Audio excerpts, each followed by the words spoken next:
So this meeting is now being recorded. Very good. The Open Access Office Berlin is co-hosting today's event, and I would like to use the opportunity to introduce the office and particularly its main officer, if I may say so, Ms. Maxi Kindling, before we introduce our main speakers. The Open Access Bureau Berlin is part of the Berlin Open Access strategy that was formulated in 2015 and which is closely bound to the values enshrined in the 2003 Berlin Open Access Declaration. The office is based at the Freie University Library and it's tasked by the state government to foster open access through advice, networking and coordination of institutional initiatives, as well as through national networks and knowledge exchange. Open access is to be provided not only to scientific literature, but also to research data and to cultural heritages and collections.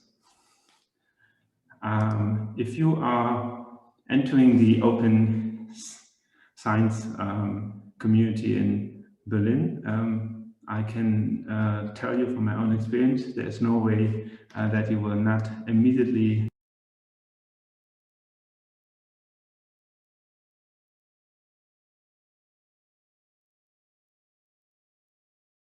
You're muted right now. Okay, sorry. Ms. Maxi Kindling is its main officer and longtime activist and researcher in the field of open access and open scholarship. She is trained as a library and information science, as well as a German linguistic scholar, and has been working in different positions as project coordinator, researcher, and lecturer in the field of open access and research data at Humboldt-Universität.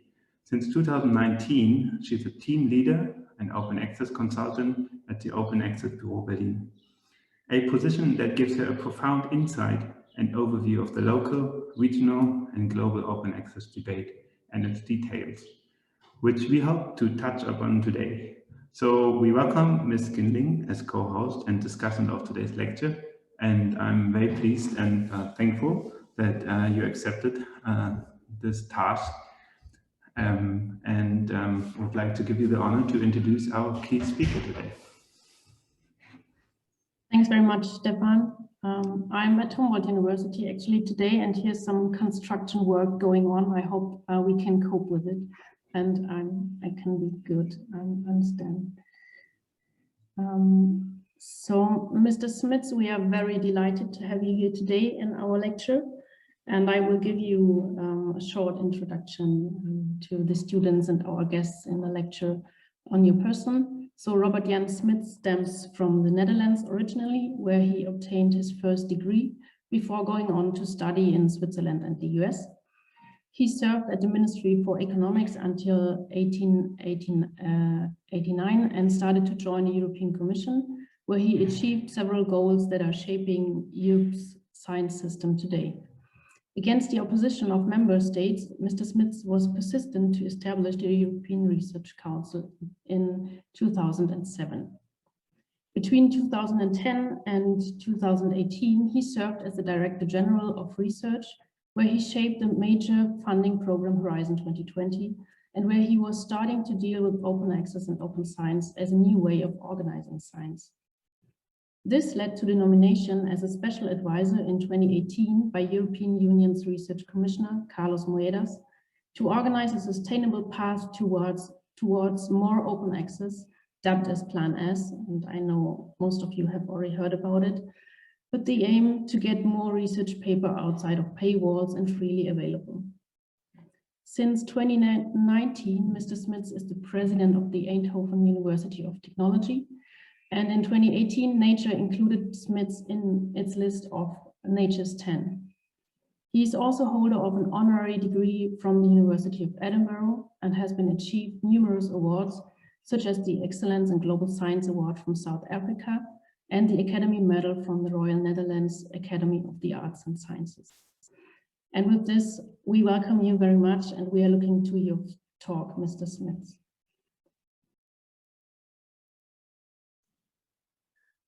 Okay, yeah, Maxi, thank you very much for this kind introduction, and it's great to be with you and to talk with you and hopefully discuss later on with you about open science, which certainly will include open access and Plan S, no worry about that.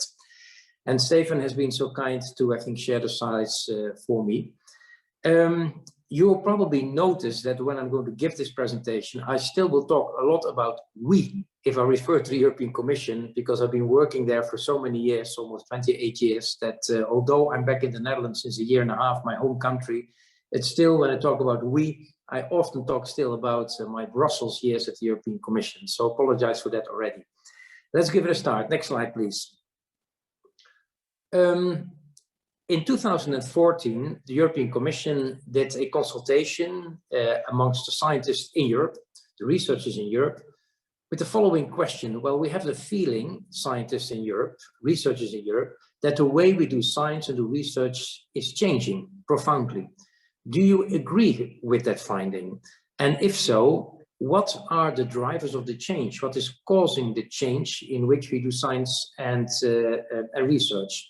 Well, there were thousands of scientists from all member states of the European Union and beyond who participated in this consultation. And the result was that all of them said, indeed, we have noticed the same thing. The way we are doing research, the way we are doing science is changing big time. And the next slide shows you what are the reasons for that. Next slide, please. So as drivers of the change, the reasons for the change, the scientists in Europe mentioned the following reasons. First of all, the exponential growth of data, big data, but even more important so, the digital technologies which are becoming available to mine these data. In the earlier days, we had a lot of data, but we could not mine them. Now we have all the digital tools to mine these data. Thirdly, they mentioned as reasons why the way we do science is changing big time is the enormous growth of the global science community. Look at China. Look at Latin America, look at Africa. So the science community worldwide is growing, which offers enormous needs for cooperation. And last but not least, the way we are doing science is changing because society, the citizen, asks more and more for science. Greater transparency, quicker results, America's called the bang for the buck, quick solutions, respect of ethics, and also the citizen wants to be involved in agenda setting. Next one, please. So when we then asked from Brussels at the European Commission, what is it then, dear scientists in Europe, what you would like to see? Unanimously, the scientists said we want to have more openness of the system, we want to have more transparency of the science system, and we want to have more cooperation within the science systems. In other words, we want open science. Next one, please. And as a matter of fact, the scientists in Europe did not only say we want to have more open science, they also were very clear about what are the advantages of open science. What they say, if we all work together, there will be a much faster circulation of new ideas. And as such, there will be a quicker and better return on investments and a better use of public money. If people work together much more and are much more transparent and open, it will lead to much more mutual respect and understanding. And there will be less scientific misconduct because there is so much cooperation and indirect control and peer pressure that we see less scientific conduct. There will be much more transparency. And if there's open science, if there's an openness of the science system, the citizen can see what's going on, society can see what's going on, and it will lead to greater ownership in society and therefore much more support and perhaps more funding. Next one, please. And as a matter of fact, if you look at what Sir Berners-Lee already wrote a long time ago. So Berners-Lee is the inventor of the World Wide Web. If you see when he was working at CERN, what he wrote already in 1991, he says very clearly that academic information and academic knowledge should be freely available to anyone. And we should share information, scientific information, globally at international level.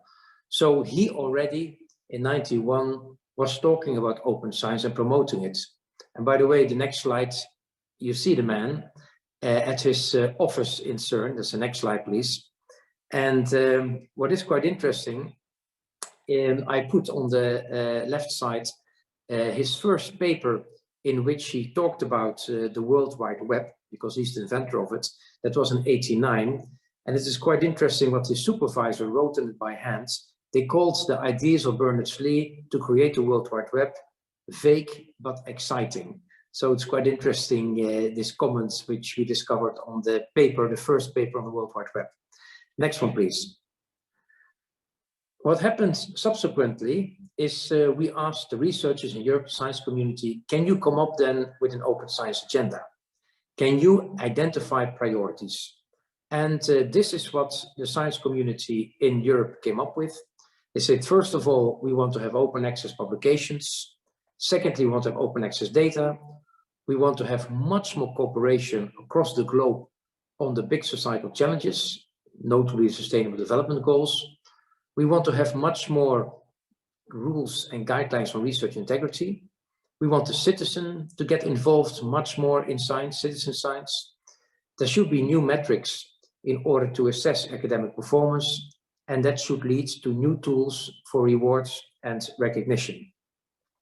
So then, based on these priorities, and that brings me to the next slide, the European Commission, together with the scientists in Europe, the science community, established a clear set of actions. With regards to open access publications, Plan S was developed, and it was already mentioned by Maxi. For open access data, there is an initiative called the European Open Science Cloud. We're going to look at it in a second, which was set up. Global cooperation should become the mode, the main thrust of Horizon Europe, the new multi-billion science program of the European Union, which just started. On research integrity, there was a clear need identified to update the European Code on Research Integrity. Citizen science, much more exchange of best practices and recommendations how we can, in the academic system, get much more involvement and interaction to scientists with the citizens, new metrics, alternative indicators for measuring scientific output, and last but not least, recognize people who work in academia, who work in universities for their different qualities, and don't treat people in the same way. We get back to that in a second. Next one, please. The Open Science Agenda was even discussed at ministerial level and at a big conference in Amsterdam during the Dutch presidency of the European Union in 2016, which led to a document unanimously approved by the conference and later on by the science ministers of Europe, an Amsterdam call for action on open science, where the different action points I just mentioned, from citizen science to open access publications, were all identified with a plea to everyone, let's move forward. Next one, please. Now, open science, if you talk about it, it is something which is requiring a cultural change. You should make it rewarding. You should make it normative. You should make it easy, and you should make it possible.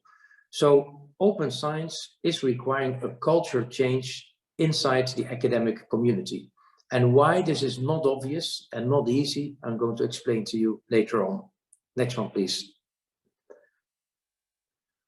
Now let's look at the different actions which are part of the Open Science Agenda and see where they are today. Open access to publications. I start with that. There was a plan developed, Plan S, and I was the one who was the driver of that, in order to boost for once and for all the move towards open access publications. And why? Because already for 30 years, we have been discussing the importance of open access. And there have been all kinds of declarations by scientists, by politicians, by learned societies, that the outputs of scientific research, read scientific papers, should become immediately available. But if you looked at the situation before Plan S was introduced, and that's the year 2018, only 11% of all scientific publications were in open access. That meant that almost 90% of all scientific publications were still locked behind paywalls. And that is something, of course, which went against all the pleas from the science community, the pleas from governments, from politicians, and from funding agencies. So Plan S was developed in order to make a break with the past. And Plan S was quite a robust and a rough plan. And it said very simply, if in future, you as scientists, as researcher, are going to get a grant from a funding agency, type DFG, you can only publish in open access journals. You can no longer publish behind paywalls. And that was, of course, a very rough plan to break the ice and to really move forward on open access publications. It led to an enormous debate in Europe, but also at worldwide level. So Plan S, as Maxi was saying, is quite well known across the globe. And there were a lot of people in favor, but there was also strong resistance, not just from the academic publishers, but also from the science community. The academic publishers, and then you think about Elsevier, you think about Wiley, you think about Francis Taylor. Why were they so skeptical about it? Because academic publishing is an enormous cash cow. It brings an enormous amount of money to these commercial big scientific publishers. There are 5 or 6 of them who have almost 80% of the market in their hands. And some of the journals of these commercial publishers, they make profits of up to 30%. And these are margins of profits of which only Microsoft and Google and Amazon can dream. So the resistance to Plan S came a lot from the large commercial publishers, who were, of course, very much fearing that their subscription-based model, a model where the output of scientific knowledge is locked behind paywalls, would be threatened and would be put in danger. But still, there was a group of funding agencies from Europe, but also from the United States. Think about the Bill and Melinda Gates Foundation, the Wellcome Trust in the UK, even funding agencies in the Middle East and Africa who joined, who signed up to Plan S. And if, for instance, I take the Netherlands, my own country, which has signed up to Plan S, it will mean that in the next, say, 2 years, almost 90% of all publications which will arise from publicly funded research in the Netherlands will be in open access. So I think Plan S was really an icebreaker in order to move forward. Let's move to the next priority. Open access data. Well, if you look at the issue about open access data, again, this requires a big change in the academic system. We need to get rid of what Pearl Dijkstra, a famous scientist, once called data hugging. These are my data, and I don't want to share them with anyone. Well, I think the Corona crisis has shown us how important it is that scientific data are shared. And immediately, when the search for medication and vaccine started, all scientific data were shared immediately. And that led to the fact that we now have vaccines, safe vaccines, which are being deployed big time. And by the way, I'm leaving 15 minutes earlier because I'm going to get my vaccination at 4 o'clock. So I'm going to jump on my bicycle and get my shot at 4 o'clock. And this was all the result of sharing data, sharing publications. Now, the European Open Science Cloud Initiative, and that's the next slide, is an initiative which is very much aimed at working on this cultural change in the academic system. Now, what is needed is that inside universities, there is a culture emerging of data stewardship, whereby the researcher looks after his or her data. And how can that be promoted? Well, very simple, again, by the funding agencies. If the DFG or the Volkswagen Stiftung, who finance research, who give grants to researchers, say, if you're going to get a grant from us, you need to develop a data management plan. You need to think about where you're going to store your data, in what repositories. You need to make your data fair, findable, accessible, interoperable, and reusable. So the cultural change in the academic system needs to be intensified and incentivized. And funding agencies play a key role here. So the European Open Science Cloud Initiative is not just about an initiative where there's a physical place in a cloud where you can store data. It's an initiative aimed at leading, bringing about the cultural change, whereby there is a notion and a cultural data stewardship, whereby scientists are required to make data management plans, where scientists are required to look after the data and make them fair, where scientists are also asked not to keep the data at the end of the project on their local computer, but to put it in reliable repositories where they can share it. So from that point of view, the European Open Science Cloud is an initiative at European level, supported by the science community in Europe and by many member states in the European Parliament, to bring about that cultural change inside the academic community and to break this tradition of data hugging. These are my data and I don't share them. Science can only progress when we share. And science and the output of research is the only raw material in the world which will grow in importance when it's used and shared. Let's move to the next one.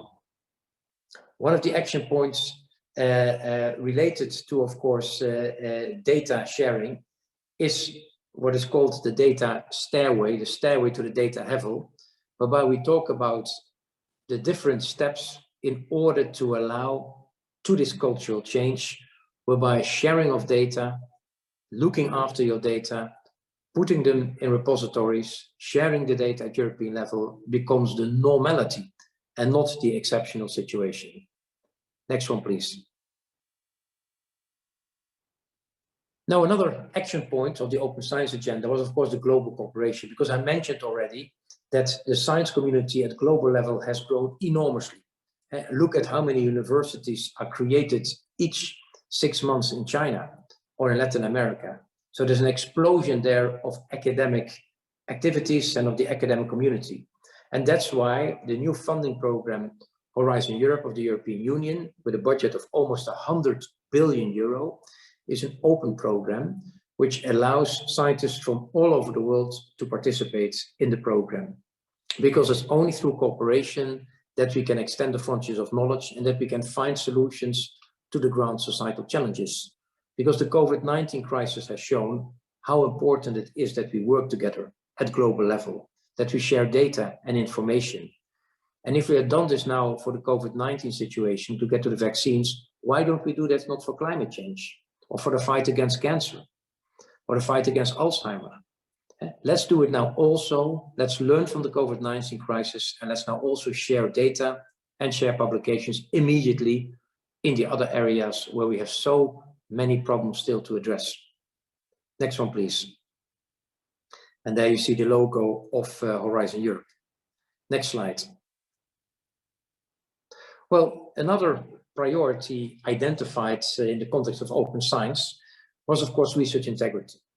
There was a plea made to upgrade the European Code on Research Integrity because it was existing, but it was a bit outdated. And for instance, a notion of data integrity was not there. The notion of self-plagiarism was not there. The notion of unfair pressure on peers in the context of the peer review process was not there. Next slide, please. And that led to an upgrade of the European Code for Research Integrity.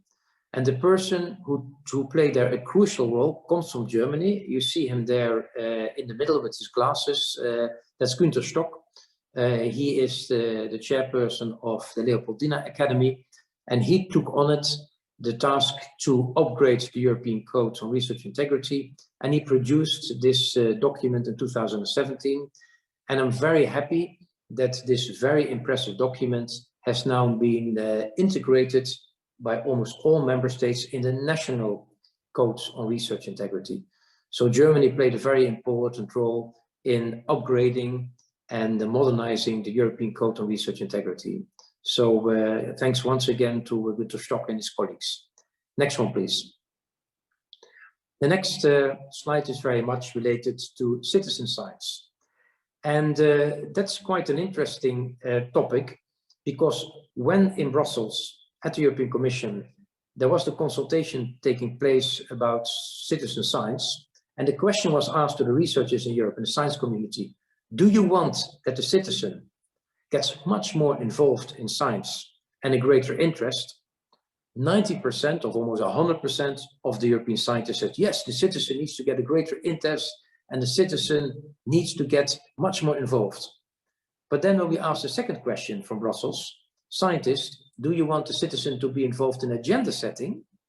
Ooh, then of course the reply was no, we prefer not. We prefer a scientist to establish the agenda. And that's a little bit of contradiction. In other words, the scientists want the citizen to look through the window of the kitchen, but certainly not enter the kitchen, and certainly not define what the cook in the kitchen should do.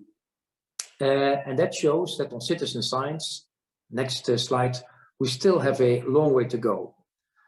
On the other hand, there are fantastic examples of citizens being involved in scientific activity. One of the most, for me, programs, radio programs I like, it's called Early Bird, whereby bird watchers share data about the birds they see, and it's all citizens in their garden. And based on that, this program has been going on for years. And actually the bird watching activities in the Netherlands have been going on for 100 years. You can see exactly how climate change is having an impact on bird migration and the birds we see in our gardens. Another nice example of citizen science is, of course, Galaxy Zoo, where indeed citizens are involved and looking at the skies and the planets. So the citizens want to be involved, and they need to be involved, of course, in citizen science activities. And citizens should also be involved, why not, in setting part of the scientific agenda. Again, in the Netherlands, there was an interesting experiment a couple of years ago on primetime television, in which citizens were asked to ask questions to the science community.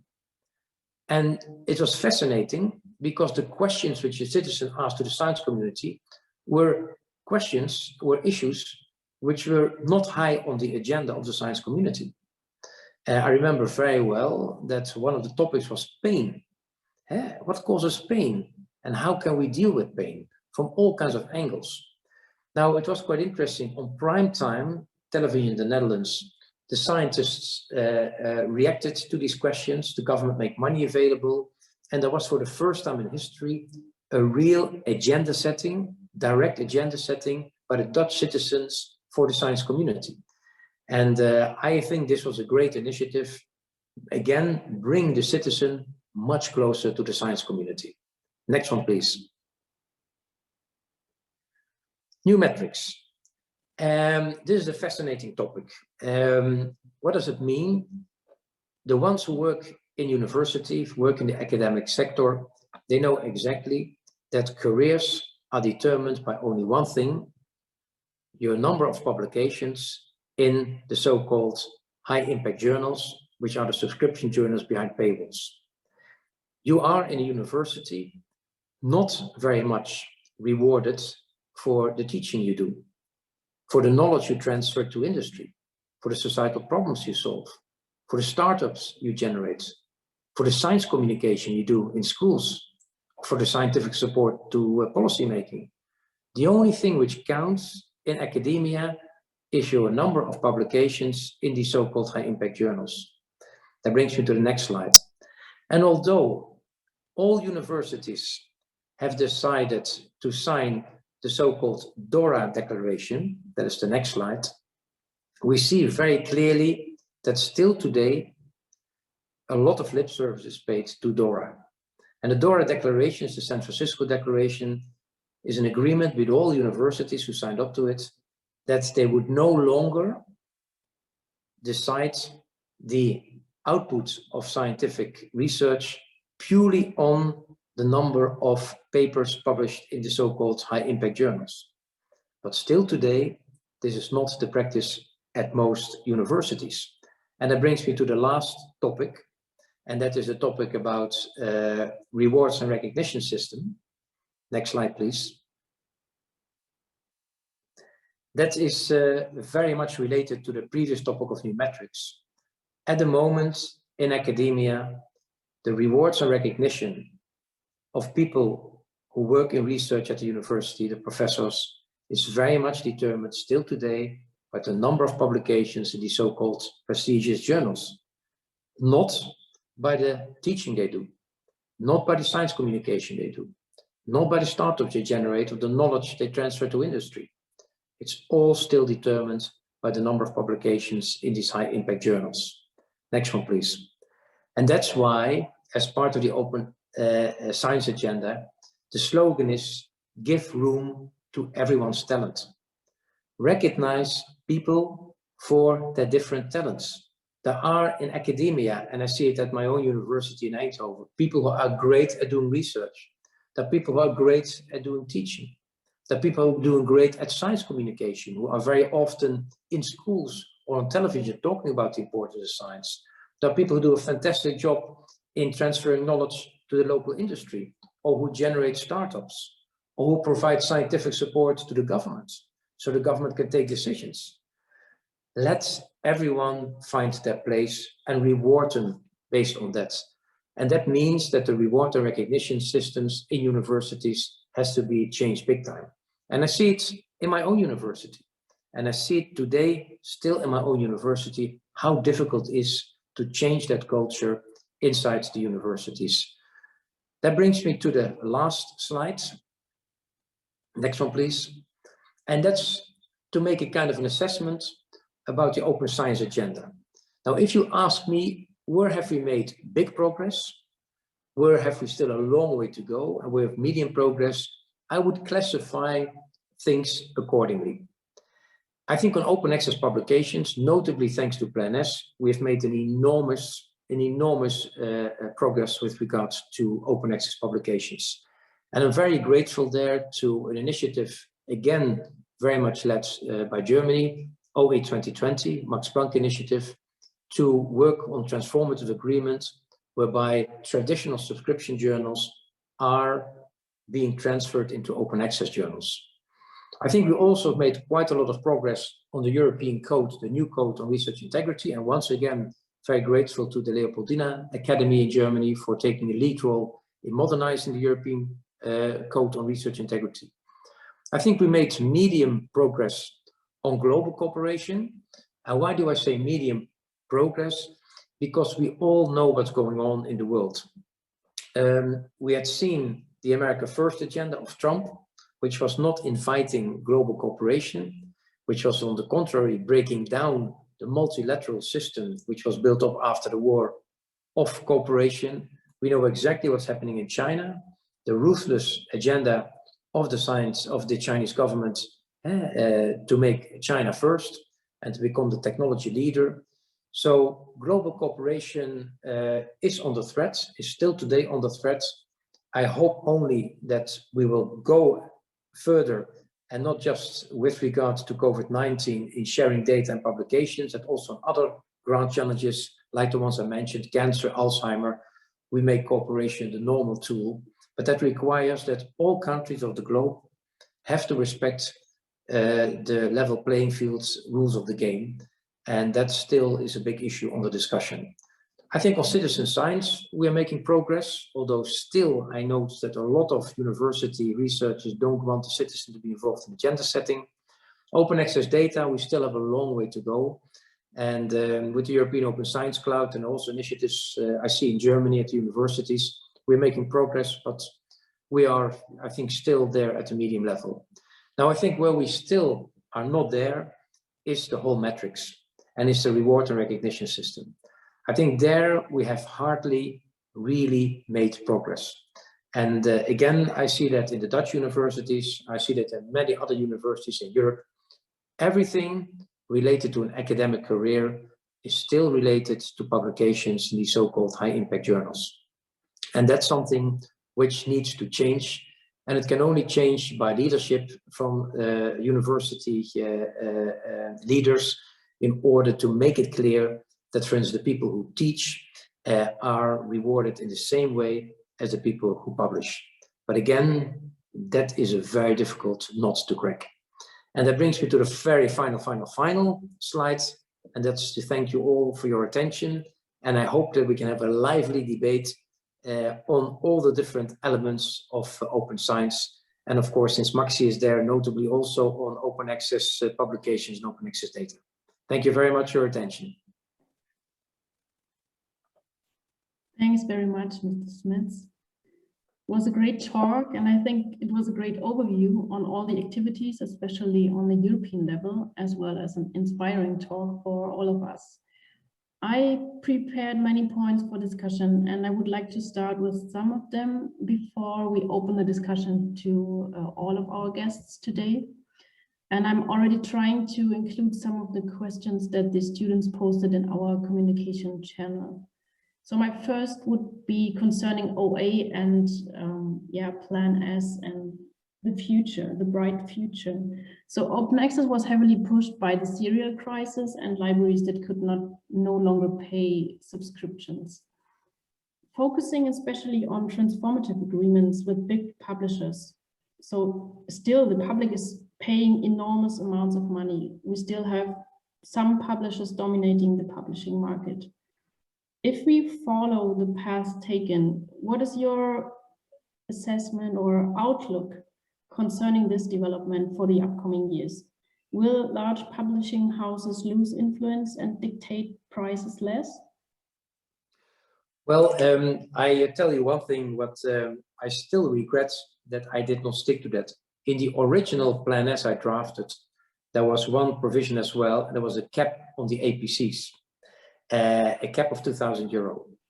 And in the end, when Plan S was developed as compromise between the 11 funding agencies, this was taken out. And I still regret it, because you see very clearly, Maxi, that the number of publishers, commercial publishers, are now charging APCs of €9,000, €10,000, which is of course outrageous, and I think is undermining the whole transfer to an open access based publishing, whereby you pay to publish and not pay to read anymore. So I regret that the cap was lifted. And I think also that in the negotiations with the publishers, with the commercial publishers, the funding agency have to be extremely harsh on what they are willing to pay. Again, not being taken for a ride, but play these negotiations quite hard. Because if you look at the whole market of academic publishing, there is enough market in the whole system, the money in the whole system, the 15 to 20 billion, but it's in the wrong place. It's at the moment, of course, very much with our academic libraries who pay for subscription journals, while it should be transferred to allow for paying for APCs. The transition to open access can only also be successful if we get rid of this enormous pressure to publish. I see that again at my own university. It's more about quantity often than quality. And I think also there needs to be much more rigor.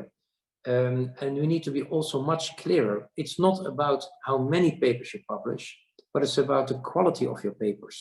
And if I see, for instance, job advertisements for professor posts in German universities or French, we still ask for how many publications have you made. I would only say, give me the list of the 5 publications which you consider to be the most important publications that you have drafted. And then you should also tell me why you think these are the most important ones. I don't want to know about all the 300 or 400 ones. I want to know only about the 5 ones. But we still have this culture in academia that the more you publish, the more important you are and the more respectable you are. So the transfer to open access, I think, will continue, but we need to be careful that we are not creating a new gold mine, a cash cow for the commercial publishers. And secondly, that we also really do something about this pressure on the scientists to publish, publish, publish, the more the better.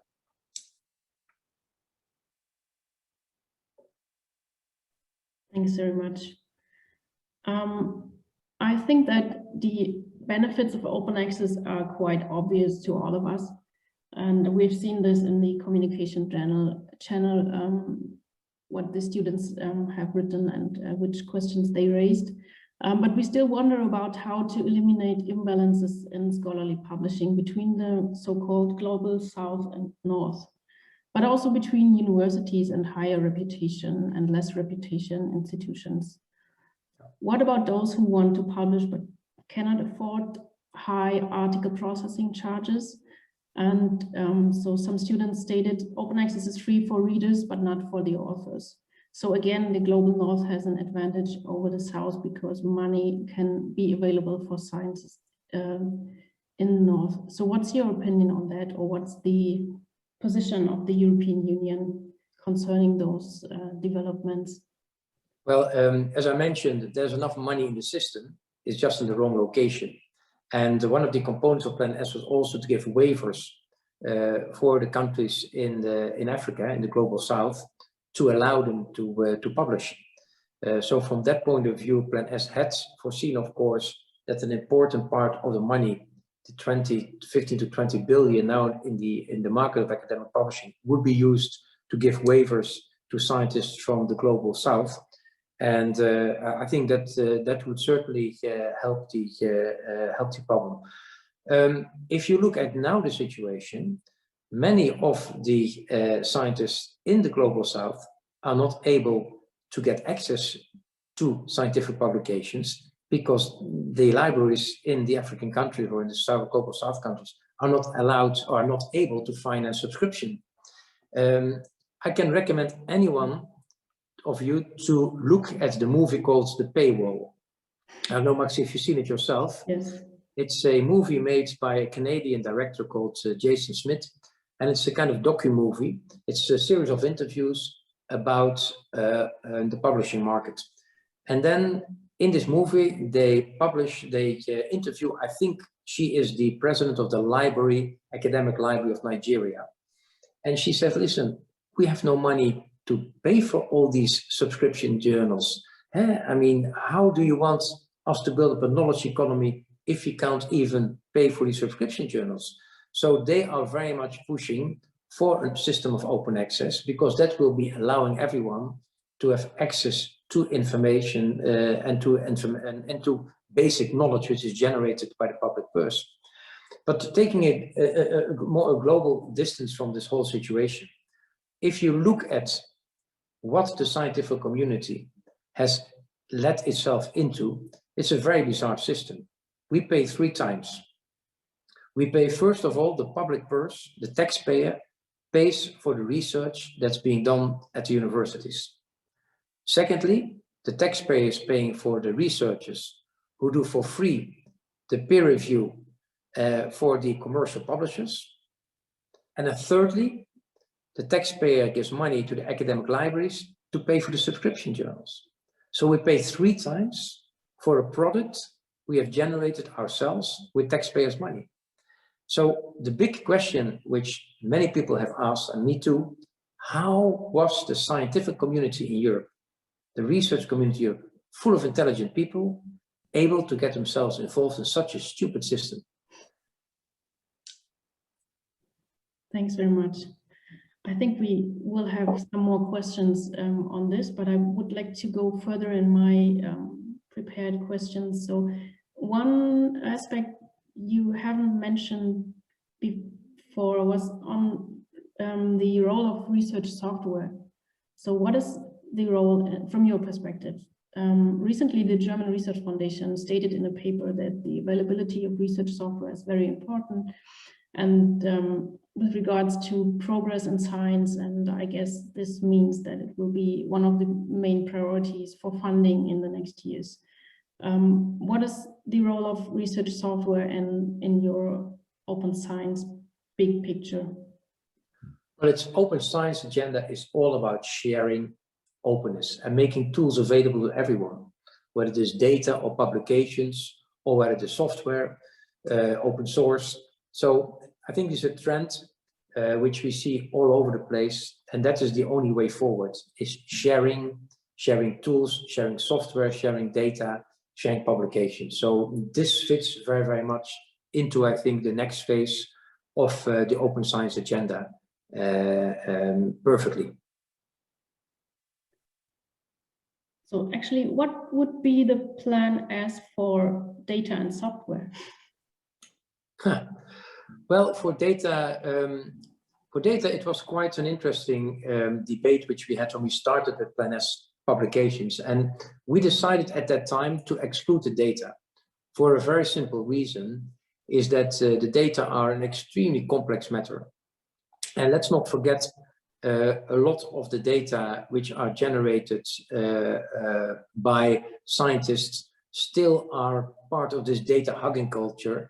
And I think if we would have concluded open access data inside open access publications, we would have never gotten there, because it's such a complex matter, which relates to the fair, open data fair, to make them fair. It relates to the work of the RDA, the Research Data Alliance. It relates to repositories. So it's such a complex matter. And I think on open access data, we still have a long way to go. And that's why I also, at my end overview, I placed them in the median progress made, because I look at my own university, there is still a need for a very sophisticated system whereby scientists at the university who do research look after the data, store the data in the appropriate repositories, make the data fair. So it's still work in progress. And that will be, I think, the new frontier. I think scientific publications, so open access publications, that will be completed in the next years. But I think on open access data, we still have a long way to go. I would completely agree. I mean, it differs between the disciplines, but still a long way to go.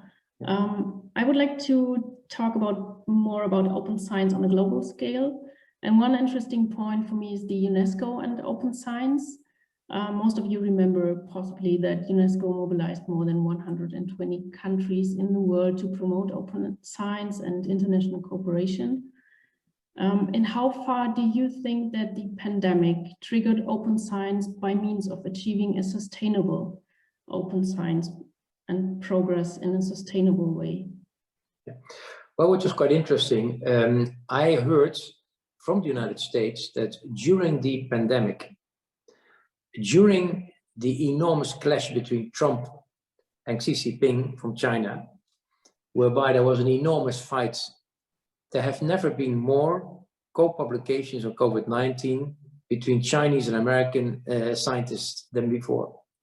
So in other words, despite the fact that there was a political level tension, scientists immediately found themselves, worked together, shared data and publications to arrive at the vaccines I will get at 4 o'clock this afternoon.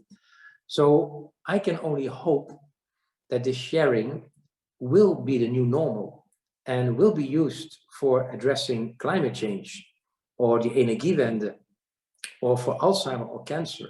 So I can only hope that this will be the new normal and that we do not, once we are all vaccinated, go back to the old habits of not sharing publications, not sharing data, data hugging, keeping everything for ourselves, because the COVID-19 crisis has shown how powerful we all can be at global level if we work together. So let's hope that we learn a lesson, that the commercial publishers learn the lesson, that the scientists learn the lesson, that the governments learn the lesson, that openness, sharing, and working together is a win-win for the whole world. Thanks. I have another question on open infrastructures. So we see far too many dependencies in scholarly communication, especially with regards to the big publishing houses we've talked about before. There are some issues and concerns with regards to data tracking, so usage data of authors and readers of publications. Wouldn't it be necessary action from the governments to fund more open infrastructures on a big scale and to have this as one of the priorities in the open science agenda? Well, you mentioned already open software. Open infrastructures are, of course, for me, a part of the game. We have at the moment, and I think that was quite impressive, a number of European high-quality repositories where data can be stored, managed, and found. Take Elixir, Daria, Clarin. I think you know them, Maxi, quite well. This is a responsibility, I think, of the government, so the funding agency, to make sure that these reliable, high-quality repositories at European level work properly. So from that point of view, open infrastructure is part of the open science agenda. And again, what I call the new frontier, the next step after open access publications, open source and open infrastructure is for me high on the list of the next step.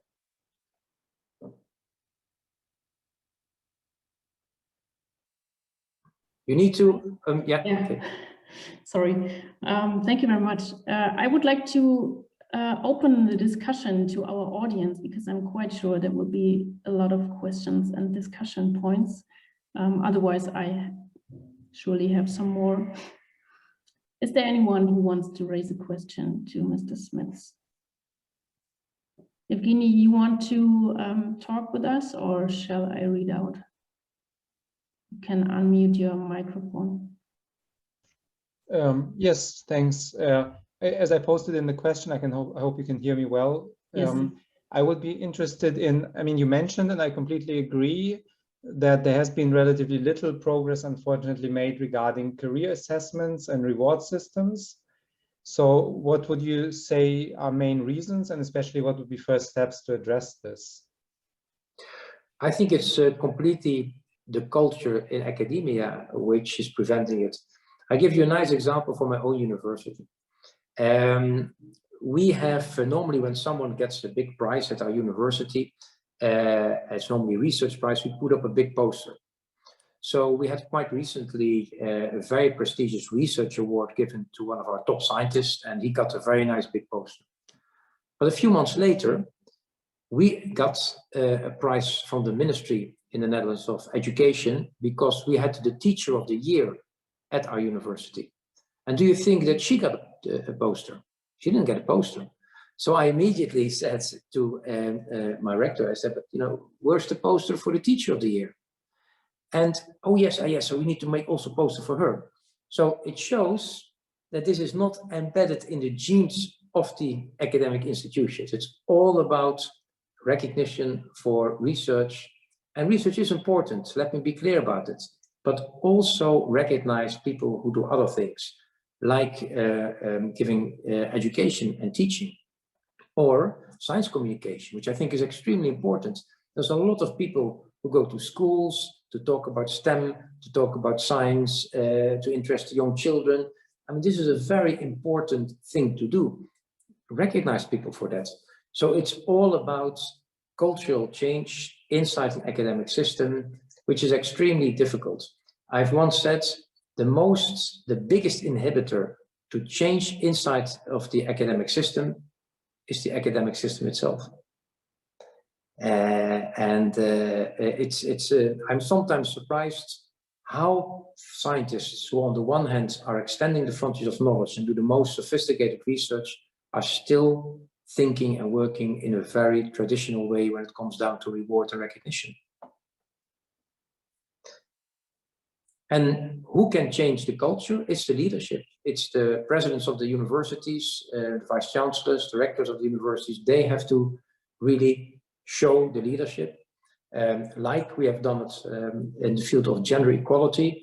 You may have heard that our university took a very bold decision. We were, with regards to the number of female professors, all the way down the list in Europe.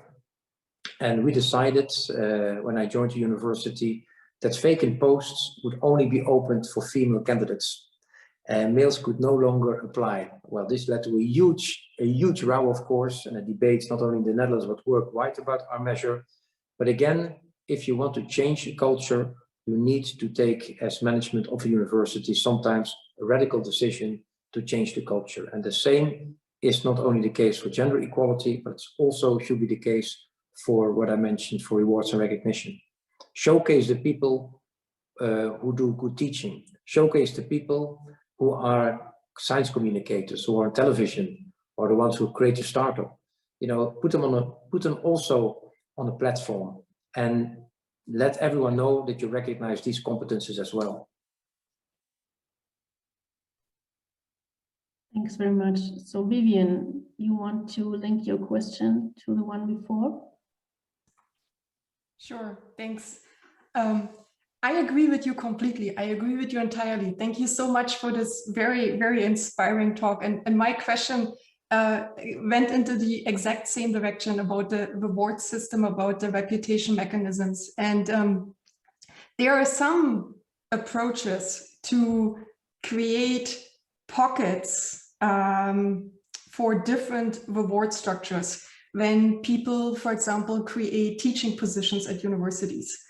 But so I'm going to read my question first, and then I'm going to tell you what I think about this. My question was, do you think with this variety of different reputation mechanisms, do we need different career paths, different career positions, or do we still just have this one professor position and that's somewhat diversified? And where I'm coming from is there are now teaching professors and research professors, and that didn't change anything. The research professors are still regarded as the superior species, and the teaching professors just teach. So we just have, we just have a division of labor, and the reputation didn't go the way we intended it to go. So is this diversification of positions the right way, or what would be the better, is there a better approach than this? Thank you. Well, I think that teaching is an important part of an academic job as professor at the university. And I am very much in favor of having, and we have the same at our university, vacancy notices, whereby you make it clear that you ask people not only who apply for the job to show their interest and their vision on research, but also on teaching. And I think it's important that each professor at the university teaches, and that you have afterwards gradations. That is obvious. There are certain professors who are excellent in research or really passion for research, other more in teaching. But I think a professor who is recruited at the university, employed, should be an all-round professor and do both research and teaching. So I don't like this idea of having only teachers and only researchers. No, I think a professor, full-time employed by a university, should have both activities as competence file and be involved in both activities. That you are, and we do the same thing, that you are for very, say, basic courses, recruiting part-time teaching professors, we do the same because we have an enormous workload, is fine. But for the full-time employed staff, I think it's important that they do both research and teaching. You share that? Yes. Can you compensate a, let's say, lower research competency with a higher teaching competency and vice versa? I don't think it's equal. That's the problem. Yes, a professor should be able to do all things because, they're all geniuses. And but we're living in a real world. So how do we change the system where only publishing in high impact journals makes a real difference in the hiring process? Well, it starts with what I also did. I looked at a lot of vacancies notices. If there's a vacant post, it's published in Germany, and France, and the Netherlands. And very often it only says, besides the fields for which they're looking for a professor, can you mention the number of publications in high impact journals or your vision on research? There is often not even asked, what is your vision on teaching? What is your experience in teaching? What is your passion for teaching? It's not mentioned at all. I jokingly, because I'm new, a year and a half at my university, when I once saw one of these vacancy notices, I said to the rector, is this professor we're going to recruit also supposed to do some teaching? Yeah, of course. I said the vacancy notice only talks about research. Wouldn't it be interested to know his or her vision on teaching or experience with that? But again, it's different to change that culture.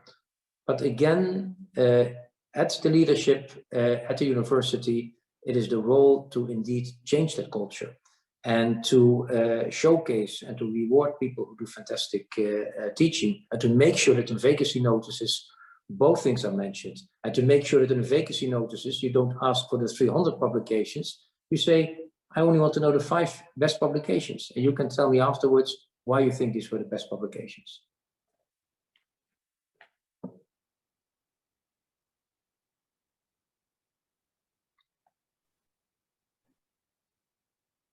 Do we have any other questions from the audience? I can perhaps something which I forgot to mention, which I often do in the talks about open science and publications, open access publications, is an Irish example which I came across, I heard about. And this was one of the top Irish researchers who was specialized in medical research on cubitus. That is, when people lie in hospital beds for a long time, they get these wounds on their body. And this professor did research on how you can prevent people who are hospitalized for a long time get these wounds. So he developed a therapy, and he was quite well known in Ireland, and he asked for a grant. And then we had the interview for the grant. They told him, oh, you're probably going to publish that results in the Lancet of one of these subscription journals. And he said, no, I'm not going to publish there. And they say, well, why not? Well, he said, I'm going to publish in the Irish Journal of Nurses. And they say, in that magazine? They say, yeah, because the nurses will have to apply my therapy. If I publish it behind a paywall, perhaps 3 or 4 colleagues will read it and nothing will happen to it. And isn't that all about open science and open access publications? Making the results of your research available to society. And that's why this Irish researcher, when I heard this anecdote, I often mention it, because that's exactly what it's all about. Doing top-notch research, but afterwards making sure that the results of your research are deployed, are used and shared and made available to everyone. And certainly by the ones, in the example, the nurses, who have to deploy the therapy. So I thought it was a nice anecdote, which I forgot to mention, and I take the example, the advantage now on Maxi to mention it here. Thanks very much. Indeed, a nice anecdote. I would like to give you two final questions, and one is on one of the papers that you shared with us. So it's concerning the Leru paper. So do you think that at some point it will be a requirement to fulfill certain open science standards and, for instance, acknowledge teaching to become a member of the Leru League of the European Universities?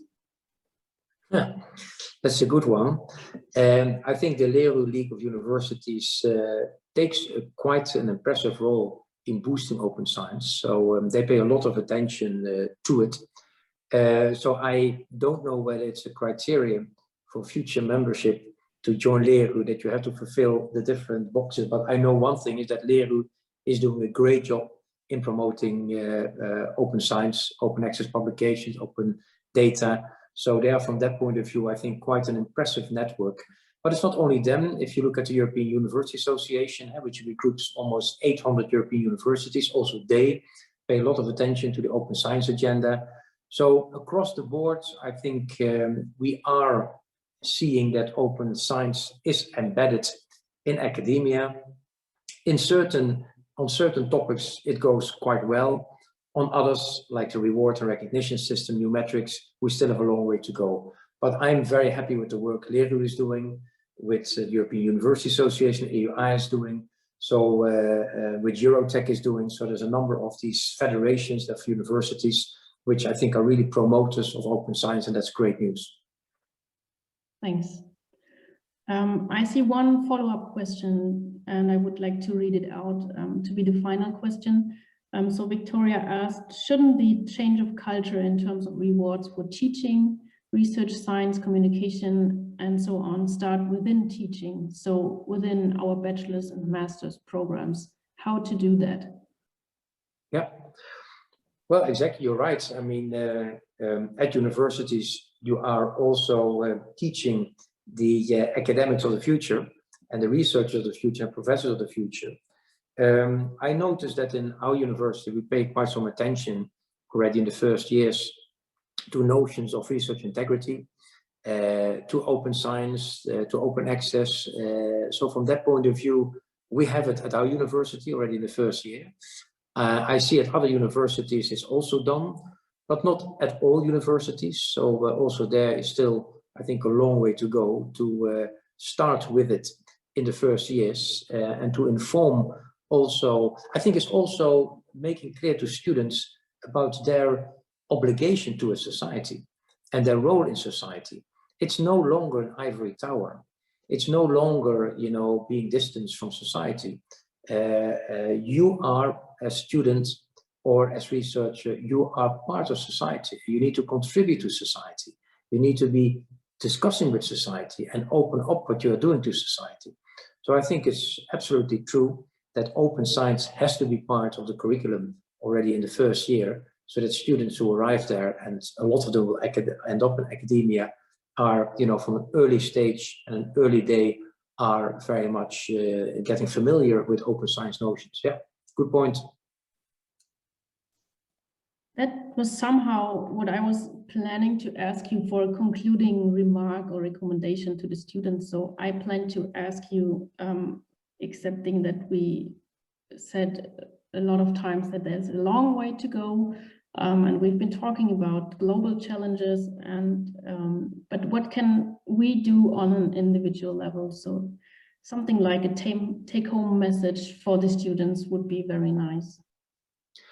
I think the take-home measures for the students with regard to open science is very much support the ones who do great teaching and talk about them and put them on a platform and showcase them. I think that will be quite important for students to make it clear that teaching is the primary goal of a university, and that you are, you know, evaluating it, and that you are rewarding it, and that you are recognizing it. I think the students can play a great role in transforming a university. We see that, for instance, at our own university, whereby students nowadays, they are, my student generates engineers. The engineer of the future is a completely different engineer than 15 years ago. The engineer of the future is a team worker, a problem solver, a communicator. And that's also, by the way, the companies in our region ask this type of new engineer, but it's also what the students want. And they want to work in teams, student teams. They want to share things. They want to work on sustainable development goals, on sustainability. So I think students are the ones who have all the power to change the curriculum and to change the culture inside a university. So please, you know, be vocal, support teaching, make it clear what you stand for. And we have a movement here in the Netherlands. It's called University Rebellion. It's a group of young students who say, we want that the university pays much more attention to sustainability. We want to see that fully embedded in the university. So I think it's only good when students take their responsibility and make it clear what is the role they expect from their university and society. And that can be on the gender-related issues, that can be on the open science-related issues, that can be on the ethics-related issues. Be vocal, speak out, and don't just go to class. Do also things to make the university, your university, a better place to be. Thanks very much. This again was very inspiring, and I cannot add here anything. We thank you very, very much for your time today, for your discussion, for your insights, especially on the European level. And we wish you all the best. Stay healthy and a good way to your first vaccination. Okay, thank you very much for the invitation. Great pleasure to be with you, and I hope we stay in touch. Thank you very much. Bye-bye. Bye.